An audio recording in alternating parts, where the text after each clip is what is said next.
ప్రభుత్వంలో ఉన్నారు కదా, పాదయాత్రలు ఎందుకు అంటా ఉన్నారు?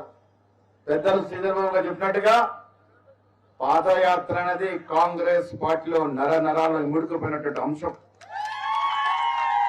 గాంధీ మహాత్ముని మొదలుకొని మొన్న రాహుల్ గాంధీ వరకు పాదయాత్రల ద్వారానే ఈ దేశాన్ని చదవగలిగినారు, ఈ దేశాన్ని చూడగలిగినారు, ఈ దేశాన్ని సమూలంగా అర్థం చేసుకోగలిగినారు.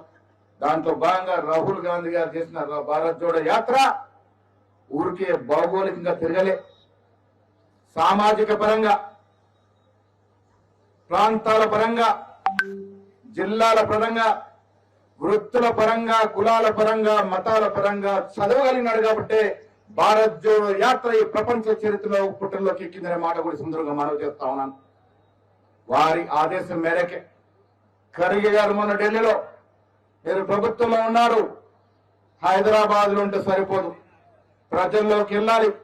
కాంగ్రెస్ పార్టీ అంటే అధికారంలో ఉన్నా లేకున్నా ప్రజల్లో ఉండే పార్టీ కాబట్టి మీరు ప్రజల్లోకి వెళ్ళాలని ఆదేశాలు ఇస్తే తెలంగాణ కాంగ్రెస్ కమిటీ ఇవాళ ఈ కార్యక్రమాన్ని చేపట్టింది. మిత్రులారా,